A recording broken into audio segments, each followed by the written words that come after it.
This podcast is sponsored by and recorded at Crossings Pub and Eatery on Hyde Park.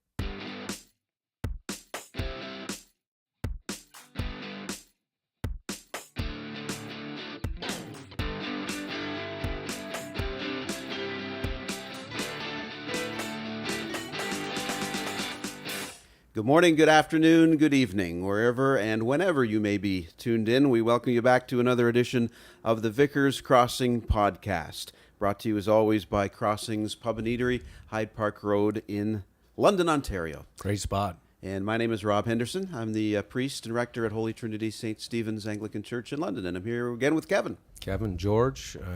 Yes, it's George. It's my last name, right? Kevin George, priest of St. Aidan's Church in London, up on the northwest corner.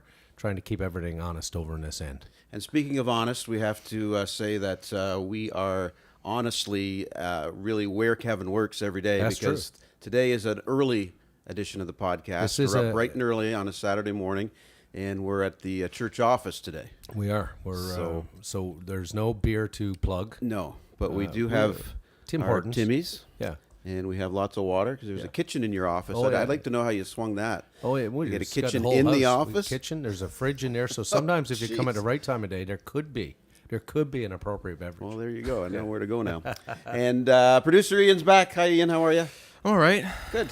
Yeah. Good. Is What's this it like early for you? What's it like being up this early, Ian? Nah, I get up this early for choir and band, so it's not a Yeah, big but that's change. important stuff. Yeah, but he I'm gets saying, up. how does it feel like to come and hang out with us Yeah, you on got a up Saturday You morning got at up 9 this o'clock? early for us. You were here before 9 o'clock. I mean, Yeah, well, I don't know. Good. Oh, Well, it's fun, so why we'll, not? we'll double your pay.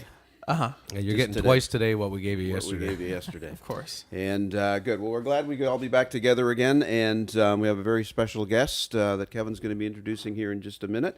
Helen, welcome. Thank you very much. It's good Happy to have be you here. And thank you for getting up so early today. Oh, you're so welcome. Good, good. We're glad you're on board, and Kevin's going to give you more of a appropriate introduction here in just a minute. But first, we have to get to a couple of things. Again, we want to say thank you to our friends at Crossings who always sponsor us, even though we're not there today. They've been a great support, and we'll be back in the upper room at Crossings in the next week or so to join them again. So what's been going on at St. Aidan's? I know we had a busy week. Yeah, well, since we last recorded, we had an event, interfaith event for the people of Sri Lanka, and to stand with the Sri Lankan community here in London, as well as to offer our prayers for peace in a world which seems to increasingly embrace violence. And it was a great night, and Rob, I was glad you and Margie were able to be there. It was we had people from so many different backgrounds, ethnically, religiously, non-religiously. I mean, people from elected office as well, but a really good number of people. The church was full, and I think there was a great spirit of saying that, at least for us here in London, Ontario, we want to make a statement to the community around us that we don't embrace this sort of extremism here, and there's no place for it.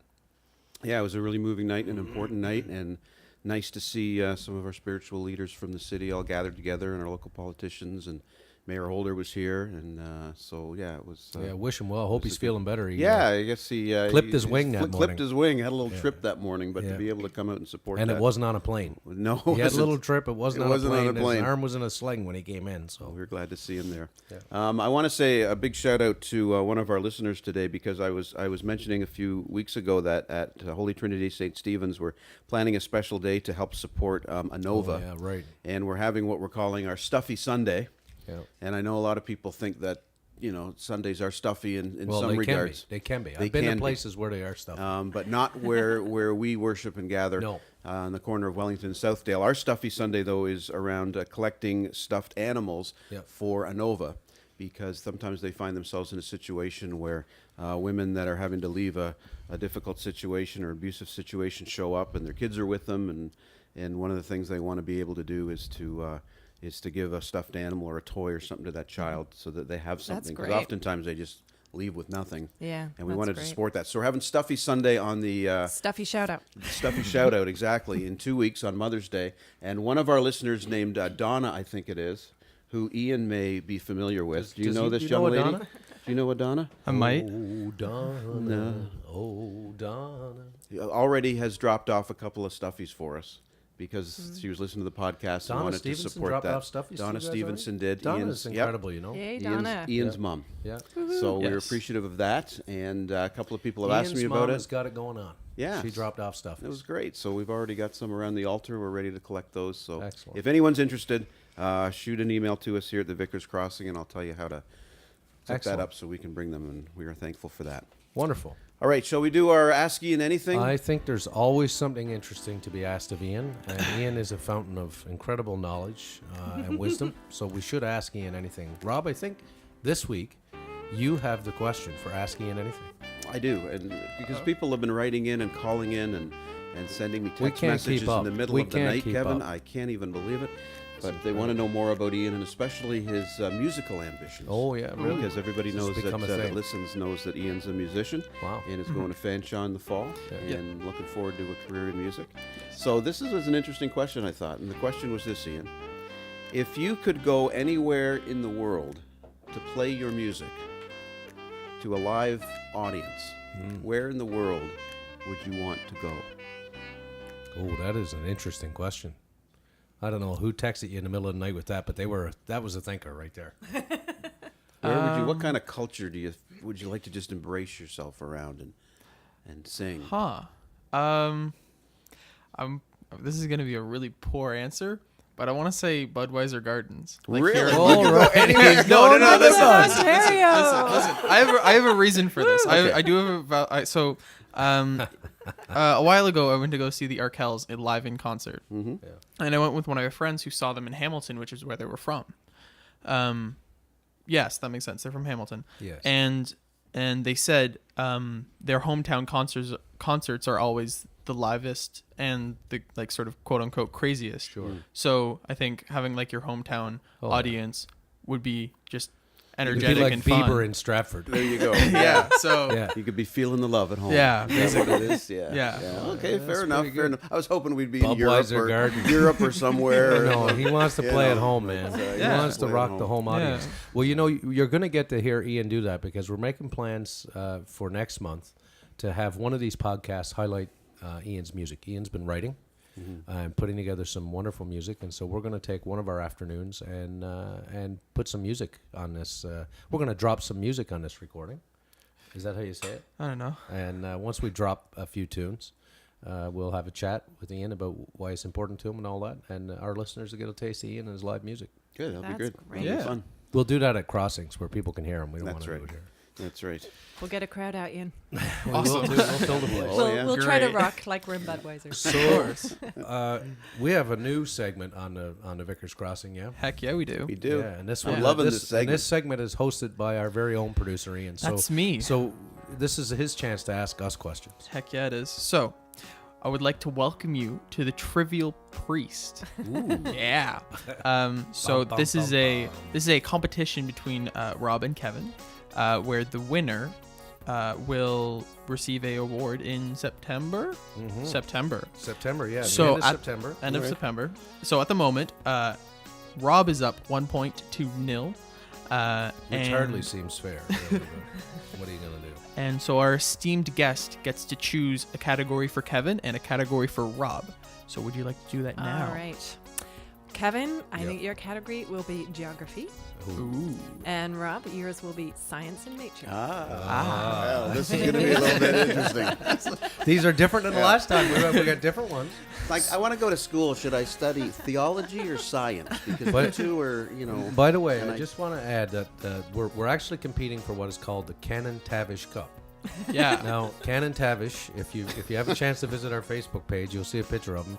He's a very well-renowned guy in the trivial world. All right. And he is the reigning most trivial priest. Yeah. Okay. And his actual name is Canon Tavish Terrence McTeer. That's a great name. But he's a regular guy, so he likes to use his first name Tavish. So Canon Tavish. Canon Tavish Cup. And so we're competing for the Canon Tavish Cup. So Very good, okay. All right. So what did All you say right. we're doing? I'm doing geography. You're doing geography, Kevin. Yep. Awesome. So since Rob won last time, we'll start with Kevin. Thank you. So, Kevin, your question is, the Duke boys and Cousin Daisy of the Dukes of Hazzard live on a farm in what southern state known for pecans and peaches? Oh, my goodness. I believe I know this. But well, you can't tell me until after you ask Rob. I know, but Right. I think they live in Georgia. Okay. If you Rob. had, just a sec. Okay. If you had let me think about this for 100 years, I never would have thought that a geography question No. would be based around The Dukes of the Hazzard. Dukes of Hazzard. Not in a million years. How did they come up with it? Yeah. Okay, So go Rob, ahead. yours was science and nature. So Yeah. In- So in the Dukes of Hazzard, How does he get through that car window? They walked on some trails. okay. Introduced this year, what kinds of musical instruments does the Roland TR-808 imitate, revolutionizing hip hop and dance music? So this is What this year is was 1980. By This the is way. a We're doing question from 1980. We did Okay. 79 the last time. We're doing 1980. Yes. So could you read it again then? Because I wasn't sure with the whole year thing going on. Introduced this year, which is 1980. Introduced in 1980. What kinds of musical instruments does the Roland TR-808 imitate, revolutionizing hip hop and dance music? Hmm. You got the Interesting. Interesting. I got a couple ideas. Well, would you like to share? Well, you got to answer yours Yeah. first, though, don't you? I did, didn't I? No, I said- no, you no, you okay, got. all right. We had well, to my hear them answer, I both. say okay. Well, Yeah. my answer is my final answer is going to be Georgia. You are correct. Wow, good. Ka-ching. Okay. I've tied it. Now Nice. you got to get this 1-1. right. So I was thinking something around drumming, or so my answer is going to be the synthesizer. The synthesizer. Wow. That is incorrect. Drums. The answer is drums. Really? Yes, it's heard in songs by Run DMC, Lil Yes. Wayne, Talking Heads, and many others. That's right. It's just called drums. It Yeah, says no, it's- it says drums in the card. It's a Roland TR-808. It V-pad, replicates drums. drum It machine. replicate. Well, that's what I was Yeah. thinking, Yeah. but I didn't know what the name of the thing that replicated it yes, was. So it's- it's just drums. So my drums. first instinct would have been Yeah. Yeah. right just to say drum, Doesn't and I matter. tried to That's a fancy good it lesson up. there. It That's a doesn't matter. spiritual lesson. We're tied First now. instinct. We're Yeah. tied First now, okay? instinct. Thank you. 1-1. All right, we're tied 1-1. Spiritual lesson is It's basic been my instinct. lesson of the week, by the way. Okay. Listen to the first Listen instinct. to the first instinct, which was to sleep in this morning. Now, I think for me, after that. Yeah. All right, let's have a little bit about Helen, who's here anxiously awaiting to. She's been searching for wisdom, and Yes. Rob and I are Long- desperately in Oh, need brother. Long and of some hard. wisdom. So we're hoping you can help us find it. So we're glad today to sit down with Helen, who is, full disclosure, a member of our parish here at St. Aidan's. To the Vicar's Crossing. She's a registered psychotherapist with 20 years of clinical experience and practice in healthcare, specializing in supporting people and their families through life-altering illnesses and difficulties. When I met Helen, one of the first things I learned was that she had just completed her Ph.D. at Western, and she forwarded that on to me, which I read and was quite impressed with. The poetry in there is incredible. It's called Searching for Wisdom. And it investigates the phenomena of wisdom and the way it might be discovered for living life and facing mortality. The participants in the study were women living with advanced ovarian cancer, and their insights were crafted into poetry that Helen beautifully wrote, sharing their perspectives. And so her insight, there's an H from a Newfoundlander into insights. Her insights into wisdom and faith and how they play a role in the well-being of persons are plentiful. She's a poet, she's a healer, she's a good person to have with us, and we're glad that we have you here with us, Helen. Thank welcome. you, Kevin, very much. Yeah, we're glad you're aboard today, Helen. Thanks. So let's just start a little bit. Kevin gave a little bit of a background, but we can go a little deeper here. Tell us a bit about where you're from and your background, and certainly maybe a little bit about your spiritual journey and what's brought you to do and what you're doing today. Sure. I am from England, came when I was 19, many moons ago. I was raised Anglican, so I was a cradle Anglican. Lived through the Renaissance in the Anglican Church in the 70s, growing up. And when I came to Canada, I would say my spiritual journey has been very much one of a winding long river that curves and bends around various aspects of faith and spirituality. Take something, leave something, like a river does, hoping to get to the ocean someday of the fullness of being. I studied theology at Regis College in Toronto, did my Master's of Divinity there.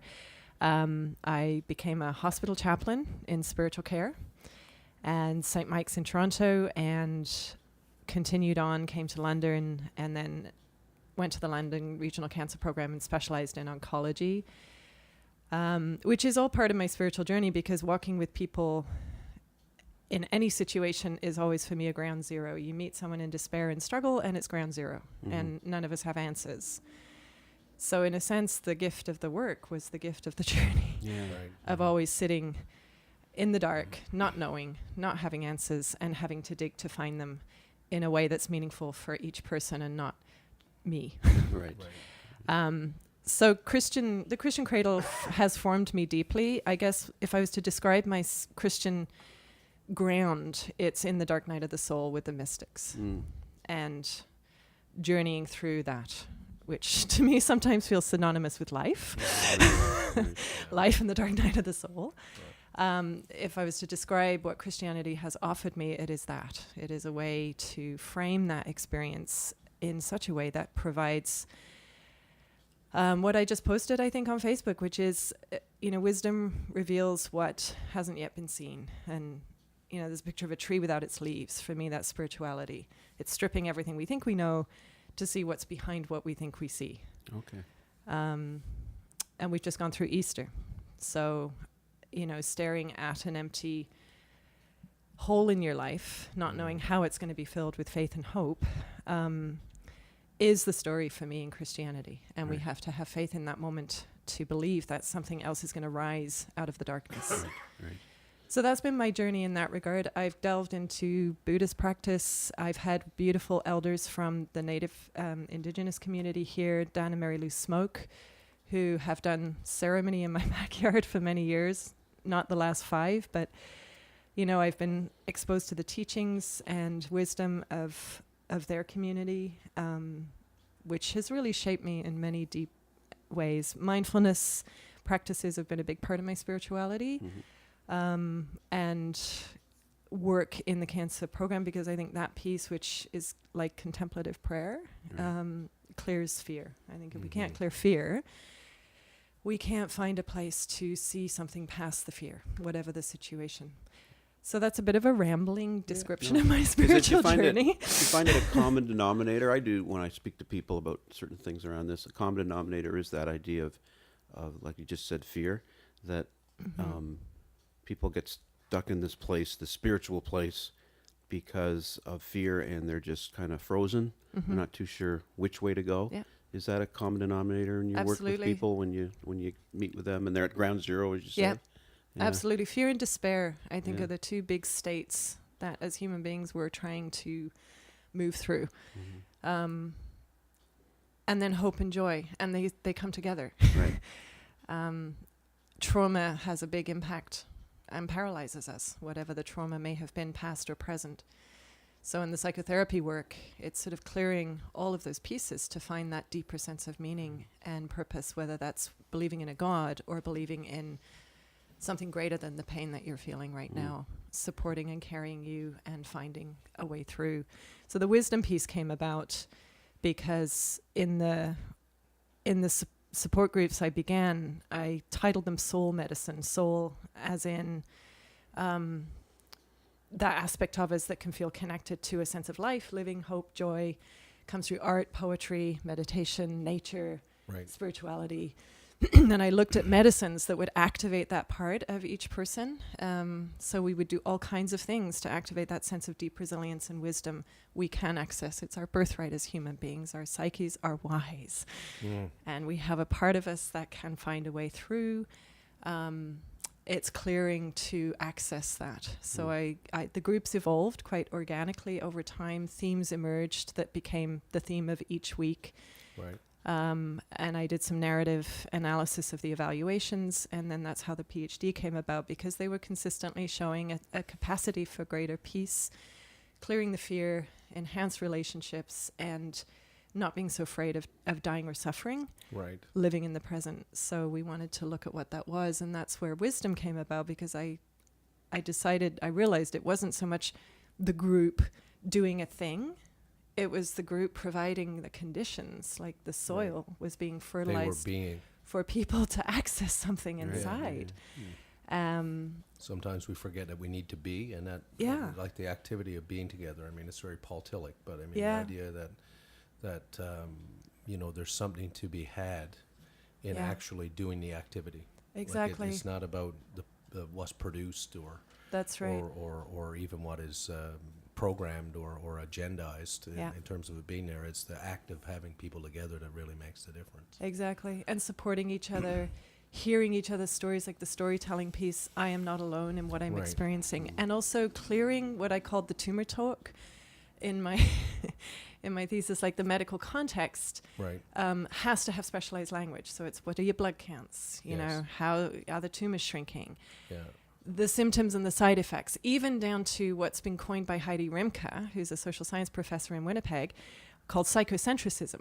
So psychologizing existential spiritual distress states. So depression, anxiety, the mental health conversation, which is so important, so critical. It's something we really need more conversation about. And at the same time, behind that has been a little bit submerged around existential crisis of being human, and the spiritual distress states that cry out, whether that's in a Christian context, oh Lord, where are you? Or whether it's, I have no hope, I can't have nothing. That piece can't actually be cured. There's no pill or no, psychology intervention that's going to cure that. And so the soul medicine groups I was really trying to target that piece, using what cultures have used through time, which is art, poetry, meditation practices. I'm quite interested that you raised, and glad that you did raise it actually, because I don't know if you've noticed in the news this week, but there's a piece out of Nova Scotia about a woman who's made a very passionate plea to the Premier there, an emotional plea online to meet with her and look her in the eye and explain what's happening in terms of some of the cuts to medicine there and the lack of access. One of the things that she's raising, she is being treated because she is dying with cancer. She has, in her case, it's cancer to anus, I think. But one of her biggest concerns is her mental health. That not only is she concerned about the cuts that are happening to the treatment, to the healthcare system that are affecting her cancer treatments, but it's her lack of access to mental health and mental wellness, and because she feels mentally ill, and she needs care, and it's really hard to find it because the referrals take her way out. In some cases, they're saying, "Well, we'll get to see you in 9 months or 10 months." She doesn't know if she's got 9 or 10 months, right? So it's that piece that you're talking about is so critical, right? Like, where are the gaps? And how do we come and stand in those places? And I guess one of the interesting questions for us here on the Vickers Crossing, as we talk about intersectionality, I guess, faith in the public square, but is there a role for faith communities to sort of fill up that spot a little bit, or not? Well, it's interesting because I've been really mulling on this myself.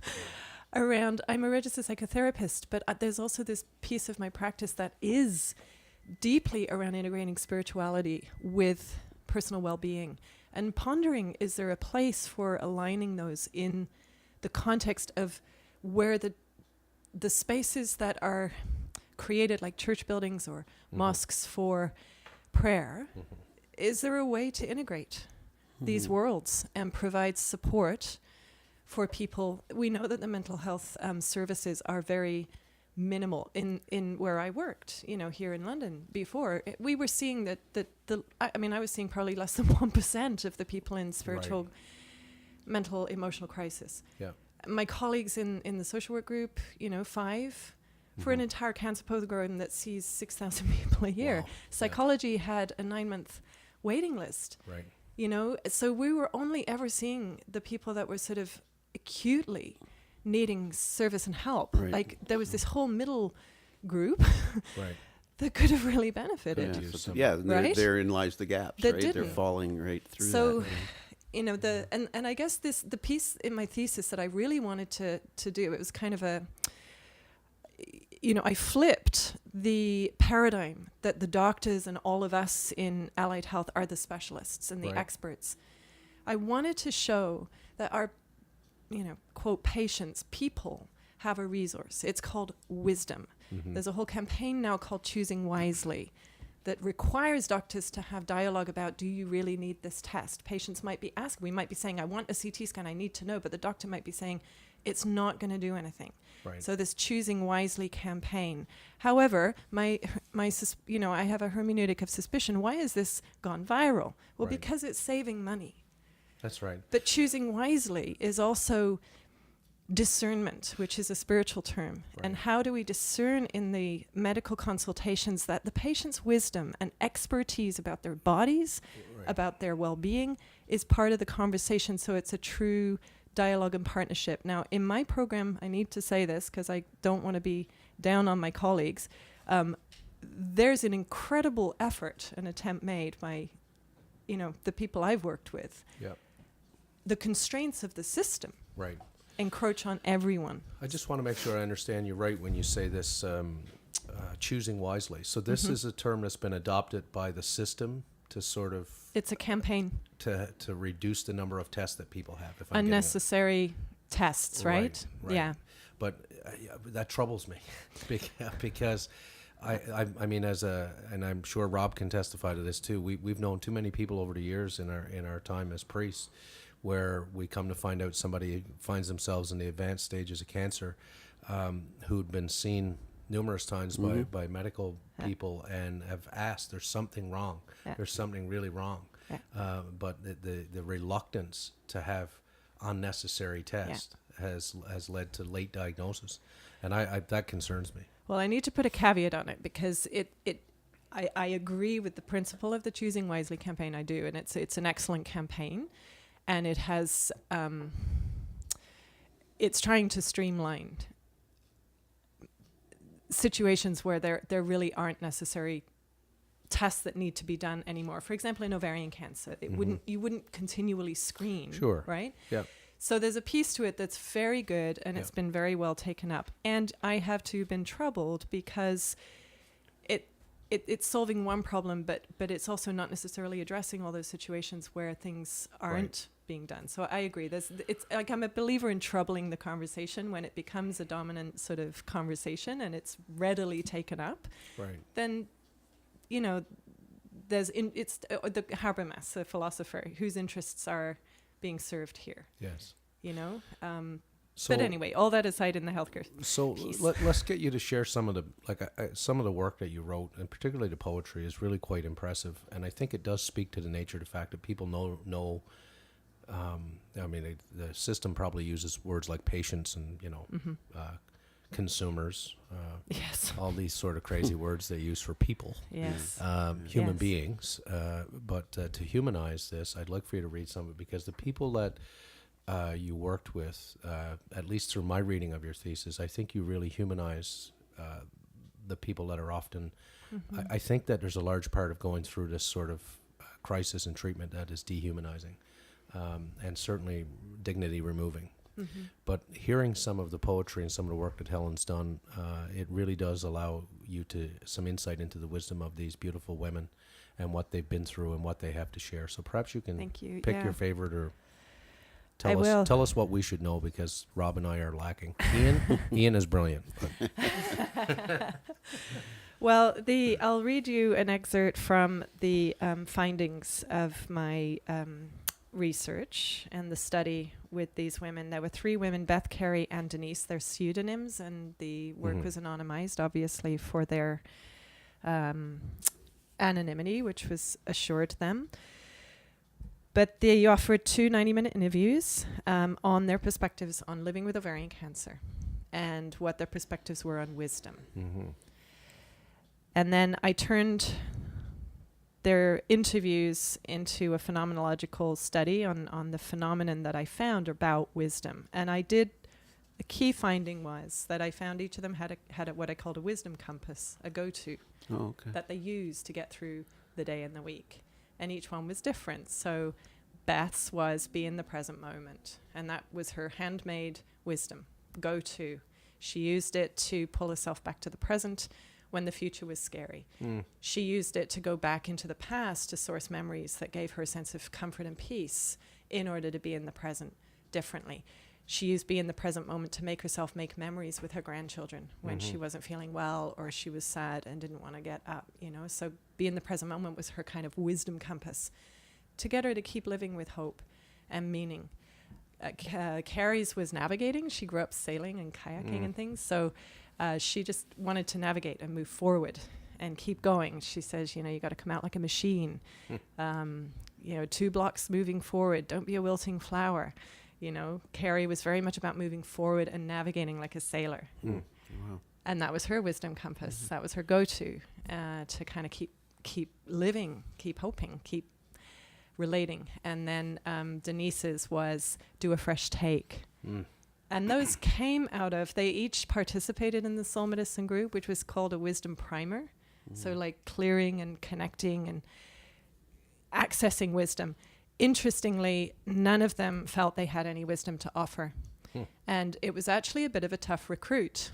And in the studies that have been done on wisdom, which are about 30 years out of Max Planck and other researchers, it's something people generally don't claim for themselves. So a study saying we'd like you to contribute your wisdom was actually a bit of a barrier. I don't have any and of that. each of them started in their first interview saying, I don't have any wisdom. I don't really, you know, but.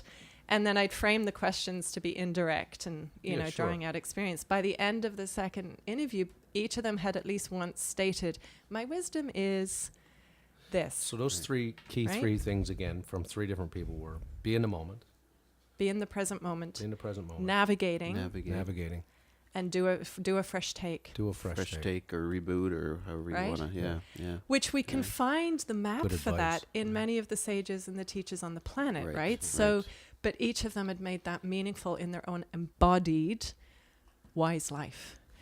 So I took their interviews and turned key phrases when I did my phenomenological analysis, which is quite in depth, that came to that sense of a wisdom compass. That was the really big key finding. Phenomenological. Folks, that is a Scrabble word of the day. It is. Now, if you think about it, you're like, what the heck is that? Wisdom. It's a phenomenon. We think we know what it means. We assume we know what it means, but do we? Do you know what yours looks like? Taste, smell. What's your particularity of wisdom? That's what a phenomenon is. Brené Brown outed the phenomenon as shame. Shame, yeah. We all relate and resonate. She did it in such a way that we go, oh, that's me too. I get it. Yeah. That's phenomenology. Yeah. Although she did And narrative it's, study. if I'm getting this, it's innate. It's there. Exactly. It's the uncovering of it or the bringing it forward that Revealing. we're doing. And convincing people that you don't have to be a professional. It's in you. Exactly. Because we You know professionalize this stuff, don't we? Yes. All the time. Exactly. Like, you know, Right? how many times do we go to somewhere and can you say grace? Yeah. Yes. Like, Well, you're the like we're the professional. professional Yes. grace sayers. Exactly. But it's there for everyone. It's there for everyone. Yeah. And so phenomenology sort of reveals what isn't seen. Right. And it almost, if you say it too much, if you name it too much, it loses the phenomenon. Right? So wisdom, as soon as you say, and there's a big argument that you, in wisdom research, you can't, and I really agreed, I situated my, my own work, my own study with this argument. Wisdom, disembodied from persons, becomes knowledge. And a Wisdom concept disembodied from persons Becomes knowledge. becomes knowledge. If it's not lived Right. and embodied, somehow you lose the quality of wisdom. So Gandhi can say to us, be the change, right? That's a piece of wisdom. Until you live that in your life, it's a concept, it's a knowledge. Right. It's what we in the church might talk about as incarnation. Exactly. Very good, Kevin. Yeah, see? You were listening Exactly. to that class. Yeah, I went to one at One least class. one systematic theology class. But I So- think it's incarnational. I mean, it's once Exactly. we embody this stuff, you know. Hence, I keep returning to the Christian cradle I grew up in. Yeah. Because that's where the narrative of embodiment and making a life that's meaningful for me is grounded.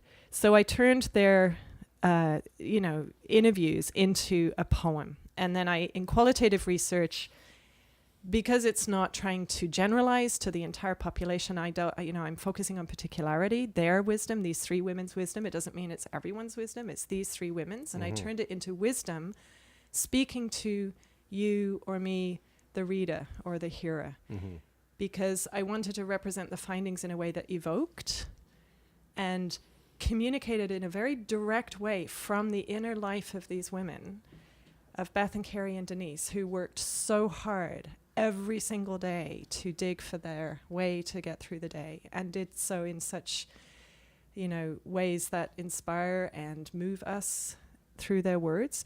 I turned the poem into wisdom from within them speaking to you. So I'll read you an excerpt. It's titled, I Am Wisdom. Sorry, one more thing. It is their words. About 98% of the poem is their verbatim words. I am quiet, invisible. I'm so close you don't see me. I live between the black and white where things cannot be seen. I am navigating. I am being in the present moment. I am doing a fresh take. You don't give yourself credit for how much you do inside. I comfort you to get off the couch when too much self-reflection takes you to dark places, steeping despair. I give you control to take time, to not react to fear. I help you get that feeling that there is more to life than what you are thinking right now. I am hiding in time. I form slowly and folded within your navigating. A day, a night, another day, yet one more night. I am the one whispering something's wrong. It's me that knows in your body. Push to find out. I come through dialogue, back and forth, understanding, connecting. I draw your heart to friendship, comfort, a new idea, a plan. I am the fresh take, a spark moving you. Get out of bed. I am a dawning hope, your optimistic self, coaxing you through the day, through now. I whisper in your heart when you feel lost. I am the one who is lost. I am found in the journey you did not want. I am gained on the road without a map, invisible to you when you just see everyday living as putting one foot in front of the other and you don't see the wisdom in that. Then I whisper, it's easier to recognize me after, when you connect with someone who understands. I weave through dialogue, decisions shared. I whisper oh so gently to a new minding of your life. I am your wisdom, hidden deep in your being, becoming your life, passed on in your dying. I am Beth's wisdom. I'm dying, but maybe not tomorrow. Be in the present moment. Make memories now. I am Carrie's wisdom. I'm living to live, not living to die. Put your lipstick on. Navigating. There's no roadmap. Anchor inside a position and find your own inimitable way. I am Denise's wisdom that knows there's nothing to do anymore but begin a process, start small, do a fresh take, and live your life. Nicely done. Wow. So much in that.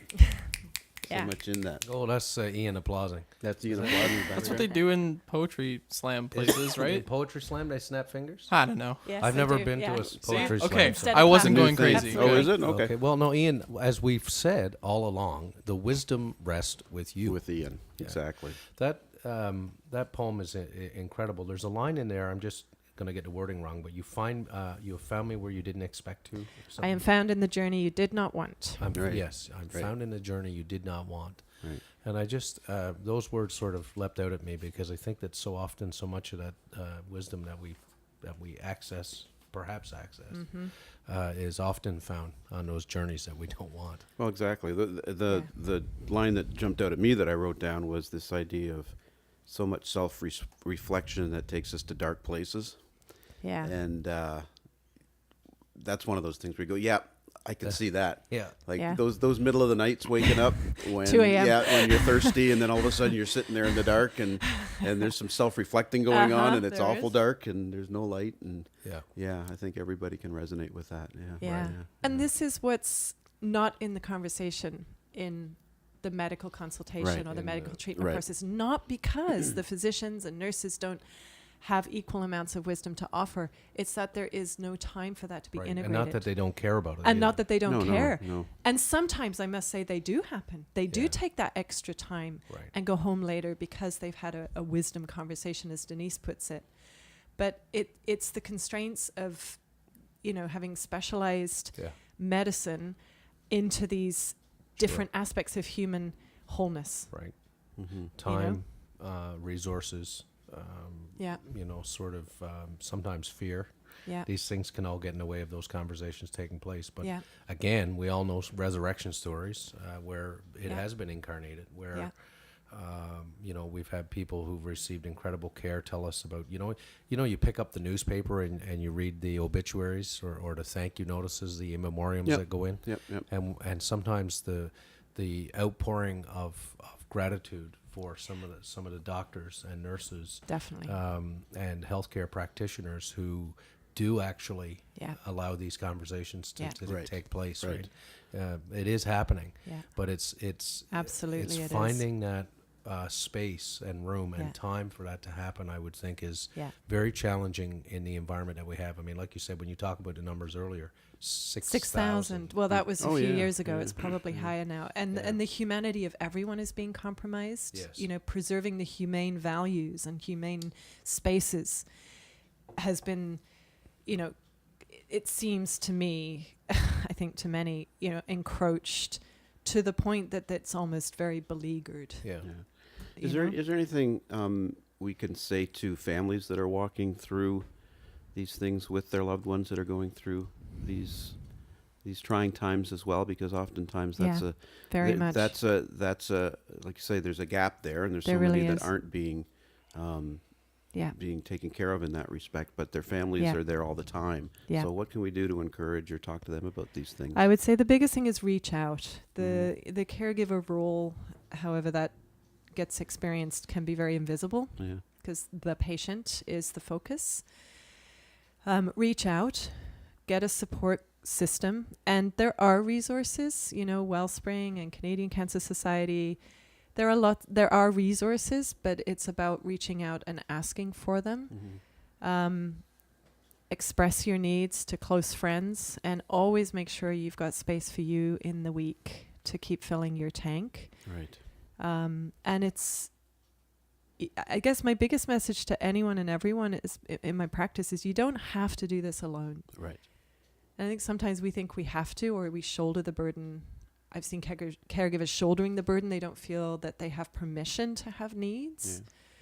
And you need to give yourself permission to be human, and that you too need support. And ask your friends, ask the nurse, what resources are out there, or ask for supportive care services, and get plugged in. And Wellspring is a great place in London area, certainly. Yeah. But reach out. Yeah, and it comes right back to what we were saying at the beginning about being a human being. Yes. Humans are beings, and we're connected. Yeah. And to own that, to be able to say, Exactly. like you said, Exactly. ask for help, get support, accept it when it comes. Oftentimes, That's a good one we too. bring support to people, and Yes. I experienced this at the death of my own father. Was I refused support at times? Refuse to help. Yeah, Yeah. I got this. Yeah. And Pride gets in the way. sure, pride gets Stoicism. in the way. Right, exactly, exactly. And Yeah. we need to kind of own that and understand our connectedness in that. Yeah, when you think about it theological reflection here for a minute, if you look at it scripturally and you take the parable of the Good Samaritan as a story to think about in Yeah. that, we often reflect about, the Levite or the priest or the Samaritan on the road, but we rarely take the position of the person in a ditch. Right. Mm-hmm. But if we take the position of the person in a ditch and we ask ourselves, are we able to receive the care that's being handed Yeah. down to us? Can we grab onto Yeah. the hand that's being offered, who's saying to Yeah. us, Right. you are not alone. Yeah. I'm not going to leave you alone. Right. I'm here with you. Are we able to take that and understand that in this case too, you're taking it perhaps sometimes from places where you didn't want to go. Yeah. Exactly. And people that you didn't necessarily think would be the ones that would come, and the ones that you might Absolutely. think would come to your side Right. might not be there. That's a common story. Yeah. That is a very common and experience. so we've been in the ditch, and these folks, so are we able to? This good advice, take the help, ask for the help. It required the parable of the Good Samaritan required the one who was in the ditch to take the help. That's right. And to be vulnerable, like Yeah. to wear the vulnerability That's coat right. once in a Vulnerability while again. and say, Yeah. Yeah. I can't do this on my own. That's right. Exactly. And know that everybody else is in the same Exactly. boat. And I would say to caregivers often, like family, appoint people. I got this from conference, it was the best piece of advice. Appoint people to be coordinator of kindnesses and coordinator of information so that the family themselves aren't having to do that. Right. So you appoint someone. If they say, can I help? Yes, go talk to so-and-so, and they've got the list of everything we need. That needs doing. So that you're not fielding 100 emails a day. Yeah. Right. It's a great piece of advice, and you need a team. Just a couple of other things, as I know we're probably at about that time. Are we, producer Ian? We're getting Around close. there. I just wanted to make sure that we mention two things. One of them is we have an event that's coming up. You're having an event very soon, and you should tell people about that. Sure. Myself and Jennifer White, who's an amazing Celtic harpist around London and composer, we're performing the poems from the research. And Jennifer will be doing Celtic stories and Celtic songs on May 10th, Friday evening, 7 o'clock, refreshments after, on Mother's Day weekend, as a way of honoring the wisdom of the women that contributed to this study, Beth, Carrie, and Denise. And sharing the wisdom. And where's that happening? That is happening here at St. Aidan's. Okay, 7 in p.m. the sanctuary. 1246 Oxford Street West. And a free will offering admission, which is going towards St. Aidan's Ministries, and also a portion to Ovarian Cancer Canada. That's an advocacy group and research advocacy for ovarian cancer. So, and then the other thing is just I'm mindful of the fact that you've stepped away from sort of the larger institution to move into your own practice. Perhaps you could share a little bit about what you're doing, and we can let people know exactly how to get a hold of you, and we'll make sure we put your webpage on our podcast and so on. But please tell people a little bit about what you're doing. I've opened a private practice, and my core focus is helping and supporting you, each person that comes, to access that inner wisdom compass in a situation where you might be feeling overwhelmed or stressed or struggling. It could be anything, anxiety, it could be a life-altering decision or crisis, whatever.